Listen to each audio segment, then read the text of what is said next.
All right, for reaction now, we'll bring in Congressman Reschenthaler of Pennsylvania. Now, he sits on the House Judiciary Committee. He was at yesterday's hearing. Congressman, good to see you. What I want to do is play the part where your interaction came in to get our viewers caught up, and I'll get your reaction to that. Attorney General Barr was asked a lot of questions. As you know, he didn't get a chance to answer that much. You gave him a shot. Here's that. Do you think it's a myth that Antifa is involved in this anarchy? No, I think Antifa is involved in Portland. So either way, the chairman's comments were not correct, were not accurate. I didn't consider them accurate. What about the autonomous zone in Seattle? Congresswoman Jayapal has said, and I quote, that it's a peaceful protest zone. Is it a peaceful protest zone?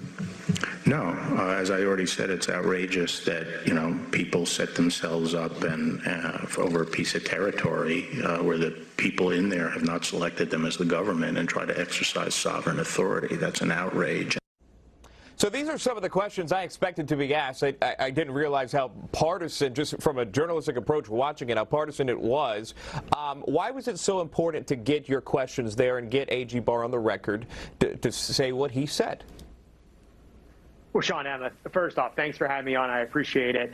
I thought it was really important for me to allow Attorney General Barr to actually finish answering a question. A lot of these Democrats, they had zero concern about actually eliciting truth or any kind of information from the Attorney General. What they wanted to do was they wanted to discredit AG Barr getting out ahead of the Durham report, which is going to make the Obama administration, James Comey, look horrible, because it's going to show that I think they engage in criminal acts. So one, they wanted to discredit AG Barr ahead of the Durham report. Two, they wanted to get their clip for social media. They want to build their online following like they're all little AOCs out there. So they really had zero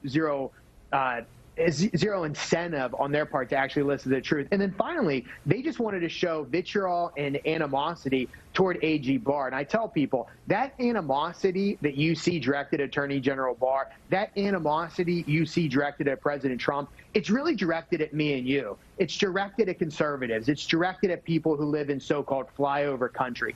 It's just that Trump and Barr and the administration are between us in the far-left social justice Democrats. Don't be fooled. They would treat us the same way if we were in that chair as well. Congressman, what did you learn yesterday from hearing AG Barr? It's a hearing. We didn't hear much from him. But did we learn anything new? Was there any progress made?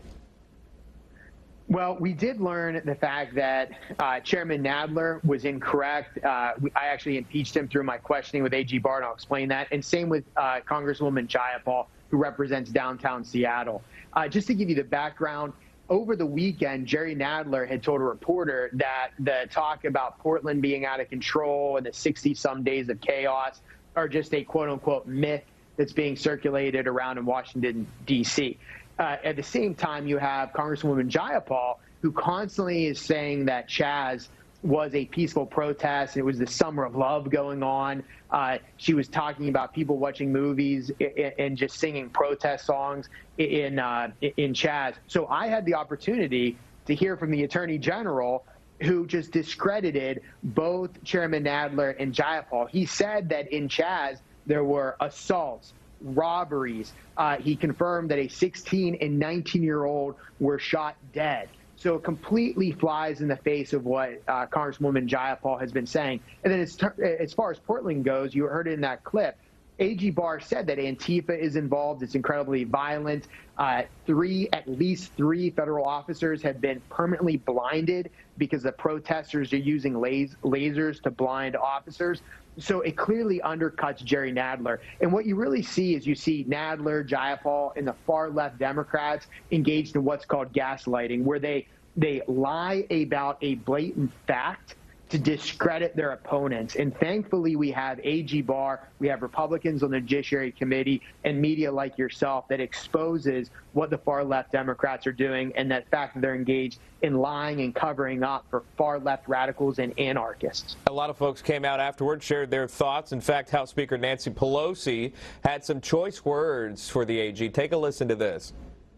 He should be answering for what he did at Lafayette Square. A disgrace.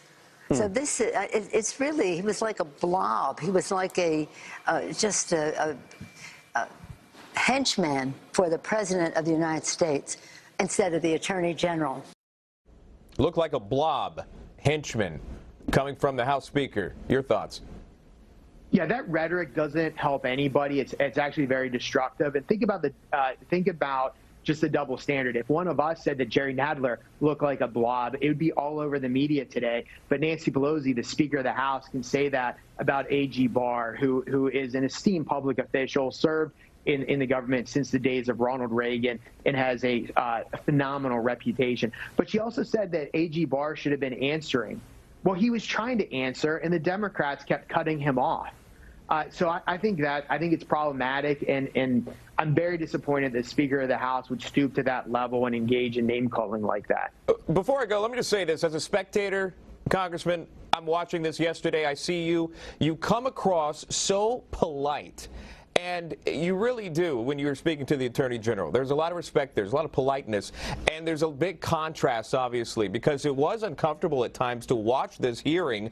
What was it like being in that room, perhaps leaving the room when it was all over? What happens then? Was it as contentious as it looked on screen? Well, Sean, thanks for the compliment. I really appreciate it. You know, I always say, and like Kevin McCarthy says, if you're on the position of bringing people freedom, economic prosperity, really the conservative agenda, if we're doing that, then we should be happy about it. We should be courteous with our opponents, because at the end of the day, we're on the side of freedom, personal liberty, free people, free markets, and so forth.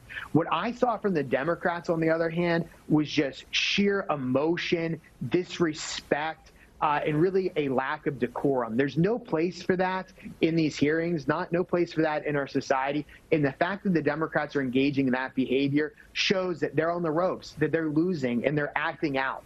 And because A.J. Barr was cool, calm, and collected, he was seen as the adult in the room, not Jerry Nadler, who was doing such petty things as depriving him the ability to take a 5-minute break to run to the restroom and grab a quick bite to eat. It was truly despicable how Chairman Nadler and the Democrats were acting in that room. I'll leave it right there. Look, I always appreciate the time, Congressman Guy Reschenthaler, Pennsylvania. Good to see you, sir. Thank you very much. You too, Sean.